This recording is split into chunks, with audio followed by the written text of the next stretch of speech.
This is a video that I have known for a while I'd probably have to make, and it seems like the time is now. For whatever reason, over the last couple of months I have seen a huge increase in people carrying on about the fact that Islam is apparently right about women. Whilst I know that some people are simply using this phrase as a way to troll feminists and will no doubt defensively cry, "It's just a meme," it does, however, appear that a rather large contingent of this community genuinely do seem to believe that Islam is a viable boilerplate social template to keep hypergamous female nature under control. Well, I think this actually needs to be examined. And sure, there are others in this community like I Am Serious who are probably far more qualified than I to speak on the issue of Islam, but even uncultured, untravelled Western dummies like myself can uncover a wealth of information on the topic if only one can be bothered to look at the actual facts rather than just lazily regurgitating internet catchphrases. Okay, to start with, let's talk about divorce, the proverbial dissolution of the family unit, lamented by traditionalists everywhere, and one of, or perhaps the principal rationalisation behind the growing claim that Islam is right about women. Well, this may surprise you to hear, but in the Islamic world, the divorce rate is not quite as low as you might think. Indonesia is the most populous Muslim country in the world. According to Statista, Indonesia saw 408,000 Muslim couples divorce in 2018. With a Muslim population of 225 million, that places the crude divorce rate of the Indonesian Muslim community at 1.8. That is almost 2/3 of the way to the 2.9 crude divorce rate that we see in the United States of feminism. Statista also tells us that there was just over 2 million Muslim marriages that same year. That means a divorce rate of 20%. Is that better than the US? Sure, but at 1 in 5, it is still worse than your odds of playing Russian roulette. Those are the kinds of numbers we are talking about here, people. 1/5 of all Muslim marriages in the most populous Muslim country on earth end in divorce. This article from Melbourne University, which laments the sexist struggles faced by divorce-prone Indonesian women, ultimately goes on to state that, quote, divorce cases form the single largest group of contested cases in the Indonesian judicial system. In fact, in 2010, divorce cases represented 80% of all civil cases heard in Indonesia. Data from the Indonesian religious Islamic courts, which have exclusive jurisdiction over Muslim marriage and divorce, shows that there has been a significant increase in the number of state-sanctioned divorces over the past decade. While 251,208 cases of divorce were decided by the religious courts nationally in 2010, the number increased by half again to reach 382,231 cases in 2014. About 80% of the divorce applications were made by women and were granted by the courts. End quote. So that's an interesting insight into the state of Islam in Southeast Asia, but what about the Islamic homeland? How do things fare back in the direction of Mecca? Going through this list of Arab countries ranked by divorce rates, we see that quite a few of these countries have crude divorce rates much higher than you might have first expected. Saudi Arabia, crude divorce rate of 1.1. Algeria, crude divorce rate of 1.5. Lebanon, 1.6. Egypt, 1.9. Kuwait, 2.2.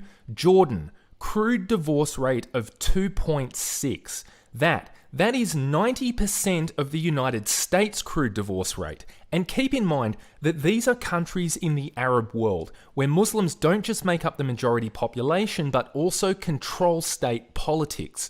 Things are not looking good. Not in Islamic Asia, not in the Islamic Middle East, which begs the question, how does the sanctity of Islamic marriage fare outside of the Muslim world? The second largest Muslim population and the largest Muslim minority population in the world belongs to India, accounting for 11% of the world's total Muslim population. And according to this article on Live Mint, the divorce rate of Muslim women in India is twice the national average. Things don't look any better for American Muslims either. This article discussing the statistics, challenges, and supposed solutions to the problem of divorce amongst American Muslims states that, in terms of divorce within the North American Muslim community, the last study conducted about this was in the early 90s by the late New York-based sociologist Ilyas Bianis. According to his research, the continental Muslim divorce rate stood at 31.14%. Today, that rate seems to be increasing. So why? Why are these Muslim couples divorcing? Well, unsurprisingly, the main reasons cited for Muslim divorce are largely the same reasons cited for Western divorce: adultery, incompatibility, abuse, and of course, the money. We have long since known the link between money and divorce, so it is absolutely baffling to me how many morons parroting this catchphrase that Islam is right about women don't seem to know the first fucking thing about how finances function within Muslim relationships. This article from Islam Web outlining the financial rights of women is fairly illuminating, and I think it deserves to be read in full. Quote, "In Islam, greater financial security is assured for women. Women in Islam have been given more financial security as compared to the men. They are entitled to receive marital gifts, to keep present and future properties, and income for their own security. No married woman is required to spend a penny from her property and income on the household. She is entitled to full financial support during marriage and during her idha, waiting period after divorce. In case of divorce, and if she has children, she is also entitled to child support. No financial responsibility. A woman in Islam does not shoulder any financial obligations. It is the man who shoulders this responsibility in the family. It is the duty of the father or the brother before she is married to look after her lodging, boarding, clothing, and financial aspects, and it becomes the duty of her husband or her son after she is married. If a woman works, which she is not forced to, all earnings she makes are absolutely her property. She is not obligated to spend from it on the household unless she wants to do so of her own free will. Irrespective of how rich the wife is, the duty to give lodging, boarding, clothing, and look after the financial aspects of the wife remains that of the husband. Her property as a wife. Since its advent, Islam has granted married women the independent personality. In Islam, the bride and her family are under no obligation whatsoever to present a gift to the groom. It is the groom who must present the bride with a marriage gift. This gift is considered her property, and neither the groom nor the bride's family have any share or control over it. The bride retains her marital gifts even if she is later divorced. The husband is not allowed any share in his wife's property except what she offers him with her free consent. The Quran has stated the Islamic position on this issue quite clearly in the verse which means, "And give the women upon marriage their bridal gifts graciously, but if they give up willingly to you anything of it, then take it in satisfaction and ease." The wife's property and earnings are under her full control and for her use alone, since her and her children's maintenance is her husband's responsibility.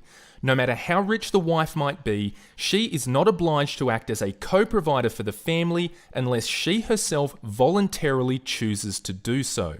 Spouses do inherit from one another.